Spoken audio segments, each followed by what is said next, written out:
We have a group in ARUP looking into timber projects, and we are convinced that timber is an interesting construction material. And so we were quite happy when we were approached by an architect, Andreas Heupel, to support him in a project. The rendering you see, no, the photo you see there shows a 7-story office building. And the question was, can you build that in timber? And we said yes. And then we had to prove it. So the disappointment will be that's more or less the last architectural image. The rest is about engineering and construction. I hope you find that quite interesting. Nevertheless, to avoid too much tension in the presentation, I start with the end. This is our client at the topping out ceremony, so it all worked out. We built the building in timber hybrid construction. And having used the word, I think I should go into why timber hybrid and what is timber hybrid. When looking into construction materials, we found there's no perfect material. Whatever purpose, there's always one material sticking out. So looking into the challenge of building this office building, we looked into timber properties. Timber is an outstanding construction material. It's the only one regrowing. It's light, and its strength-weight ratio is also outstanding. There's no other material which can do that. And it can be fully machined, so the construction process or the production process is very fast. But there are other smart systems or smart materials like concrete. Concrete is cheap, can be easily produced, and if the geometry is simple, it can be prefabricated and save a lot of work. And it had some properties which are very important for the performance of the building in terms of fire, building physics, and acoustics. So that is why we decided to do a timber hybrid. Combining the two materials, assuming we can activate synergy effects, making that more effective than the pure sum of the individual properties. And when would we use hybrid structures? In principle, whenever the boundary conditions, the site conditions are challenging. If it's a greenfield construction, we might go back to traditional construction. But whenever there's a challenge of having to build fast, having to build cheap and fast, or there's a small site available for logistics, then hybrid construction is the option. So the next part of the presentation is about our work in the design phase. I'm going to look into structure, fire, and acoustics and dynamics.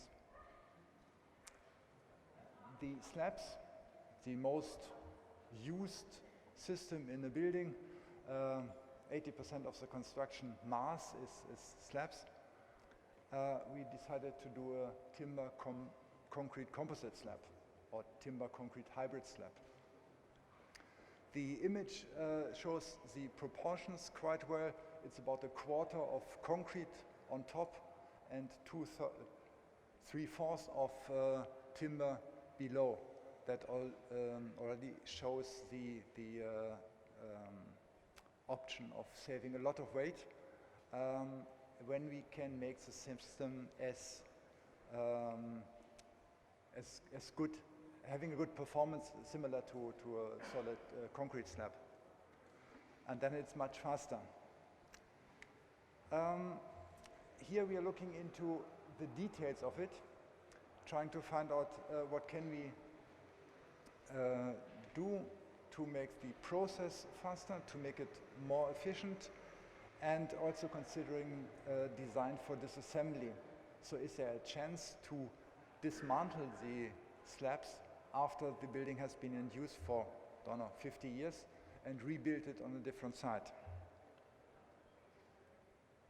And therefore we have to have a closer look into the construction of these hybrid or composite function. How do we activate the concrete slab and the beam working together? There's a traditional way of using notches, that's carpentry style, interlinking the concrete and the timber with little recesses in the timber to make sure the forces are short-circuited.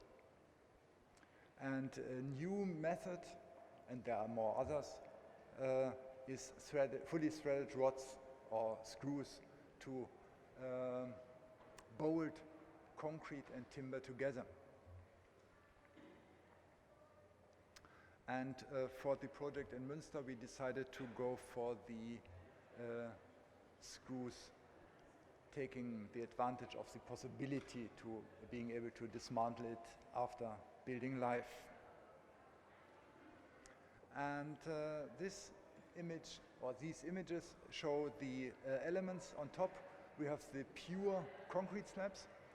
On the right-hand side you can see the fully assembled composite slabs, and the detail on the left are these screws, or better, plastic void formers, which will receive the screws after the slab has been poured. So structure was easy. Now we're looking into fire. The fire strategy in our case did not involve any cladding, encapsulation or coating of the timber. We decided to design timber as it is, just designing the charring rate, because timber behaves quite predictable in fire. It starts burning and has a constant charring rate over time, so it can simply be designed to withstand 90 or 120 minutes fire by multiplying the charring rate with the time resistance required. And we also found that this is the most economic solution, because it's just a little bit more timber. It's no additional step in process, it's no additional material, it's no extra work. It's just a deeper beam or a wider column. And the exposure of the timber beams and then accordingly the concrete slab allows to activate the material properties to control the room temperature and humidity. And we noticed a development in our own approach. In 2010 we did a research project and still had considered to use the facade as protecting layer for the columns, while for the project in Münster we decided to calculate the column as four sides exposed to the fire, even if that's not the case. But we didn't have to prove that the insulation does protect it. So, looking at this little image, structure was easy, fire was a little bit more tricky, and on top sits the acoustics. And we found that the acoustics are driving our design. We need a sufficient amount of mass in the slabs to provide insulation. And with bringing down the structure to a minimum, we are depending on the fit out of the building, including raised floor, carpet or parquet or whatever is there. And the information we get from suppliers always keeps a certain contingency to make sure that they are safe against some tolerances while a contractor builds in their materials. So this is one we have to tackle with additional tests to find out if it works as we want it to work. A positive side effect: when we do thicker slabs, we can reduce the reinforcement and makes the structure a little bit cheaper. So we had a first stage testing in Münster when the shell construction was finished. We tested everything you can test, airborne, sound transmission, impact sound, and the dynamics of the slab, of the raw construction, and found that it was exactly as we have calculated. And now we are waiting for the building to open so we can do the test of the second stage with full fit out to find out if it's better than expected. So now we are moving in the next phase. Construction. There's a little background story. That's the only sacrifice we had to make in the design process. In 2014, the architect had envisaged the building to be a full timber construction, including a timber facade. Besides some issues with weather protection of exposed timber, we also had to sacrifice this timber facade to be able to expose the timber structure inside. It's not automatically related to that, but it's something we had to put into the negotiation with the authorities to get the approval for the timber structure. So what it finally became, on the right side, it's a ceramic tile facade. Here are some raw data of the project. I'm not going to read through that, just leave it for a second and then explain the construction. Here in cross and length section, you see the construction. The basement obviously was in concrete, also the ground floor. That was an issue with fire, to make sure that we don't have to worry about impact from the near parking deck. The stories above, 6 stories, are fully timber hybrid construction with timber columns, composite slabs, and a concrete core which stabilizes the building.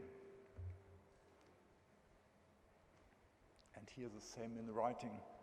What I should have mentioned is that the contractor was quite proud that he could provide a very good concrete quality, because all concrete was prefabricated and therefore had a very smooth and clean surface.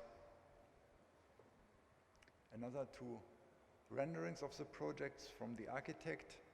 The color code is serious. You have a serious amount of timber in the construction, which is indicated in brown.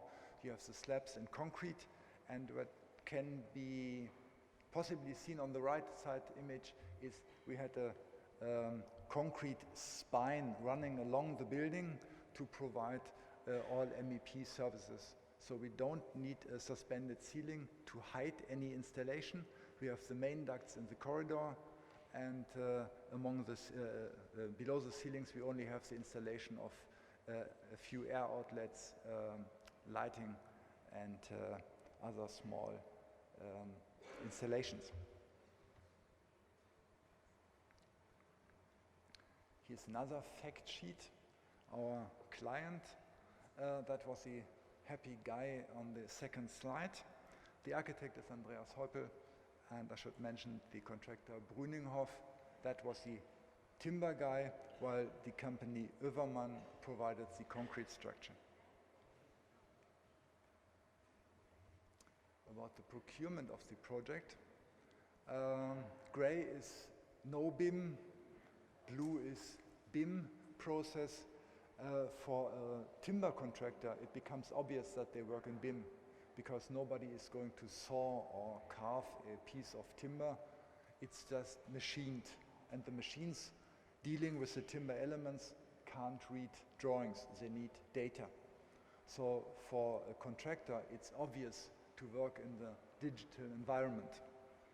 And for us in the competition, working closely with the architect, it was the traditional way of making sketches and discussing things back and forth.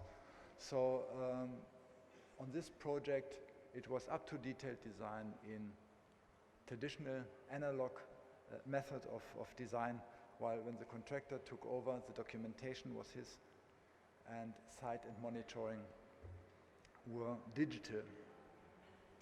Interesting point is that he also looked into 4D BIM, which is cost, and 5D, which is time. They had a construction sequence on their model, beam after beam flying into the system, feeding into a time schedule, which then was updated once or twice a week with photos from the site where they had a webcam installed to see if all beams, slab elements and core went up as predicted.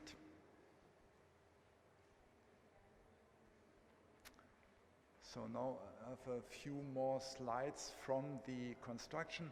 That was a site factory, kind of a site factory. It was about 800 meters from the site, where they built the composite slabs. The concrete was poured in this factory, while the timber beams were produced in the facilities of Brünninghof and delivered directly to this facility here. And on the bottom right, you can see a fully assembled composite slab. The facades were completely assembled in the facilities of Brünninghof again. Fully assembled means including all windows, excluding the insulation and the ceramic tiles, because this construction required a different supplier, and he would do that facade work on site. On the logistics, it were 3 streams the contractor had to look at. One is the short distance supply from the site factory, the long distance supply for the facade elements and other fully prefabricated elements, and the third, not to forget, the pure construction concrete work, while at the same time as these guys were doing the timber construction, the concrete core went up 2 stories ahead of the timber construction.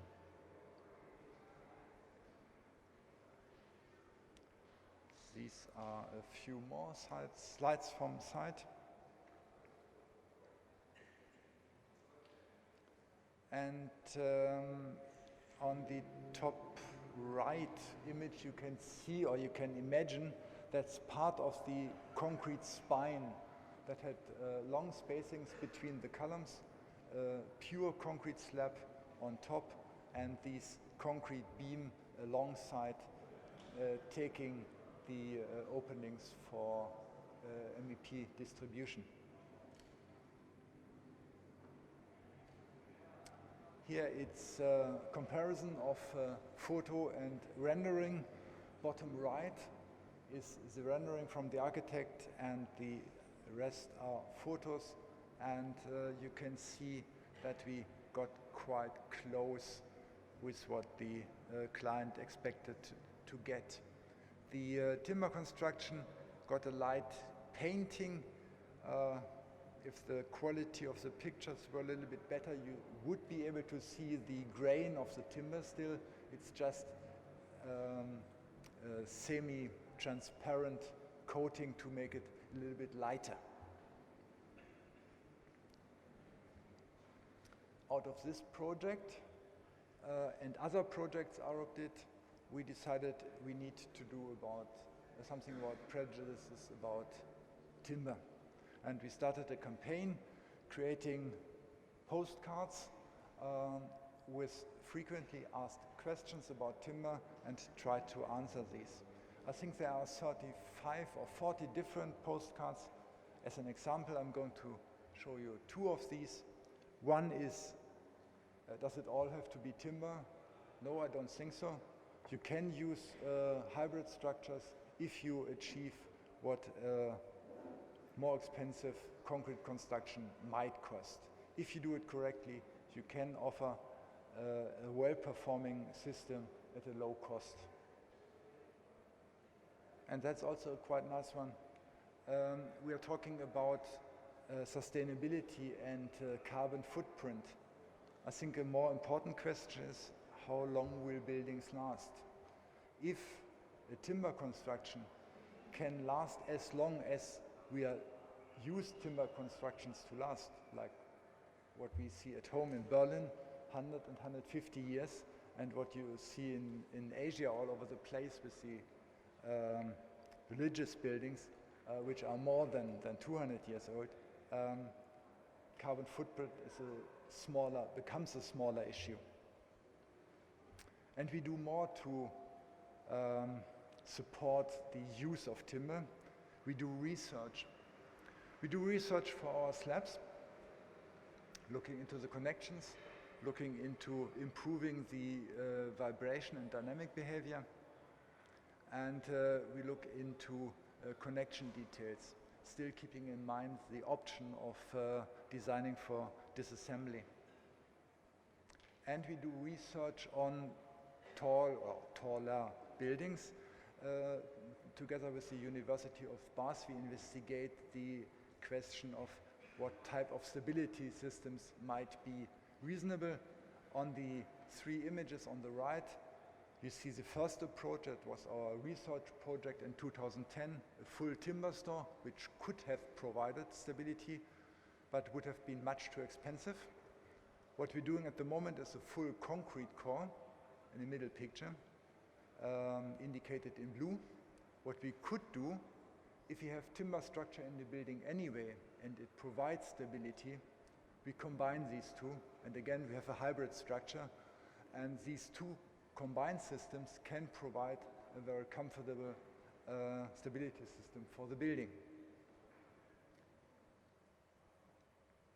And another thing we do to push for timber construction, we try to build as much as possible. This one will be on site in 2 weeks' time.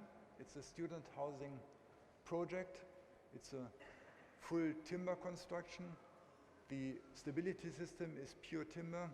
Facade is pure timber. The slabs are hybrids. And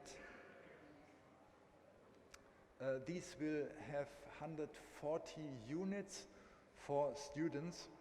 And as the requirement for student and refugee housing in Berlin is something like 14,000, there are about 99 of this type of building to follow. So there's a huge playground for optimizing the system. And the last one, a very nice project my colleagues in Amsterdam are just about to start, is a 20-story residential tower with all timber construction. I think the only remaining concrete are the flights of the stairs and a bit of the lift shaft. The stability system, all floors, all stability systems, all vertical structure is timber, in this case CLT. Thank you very much.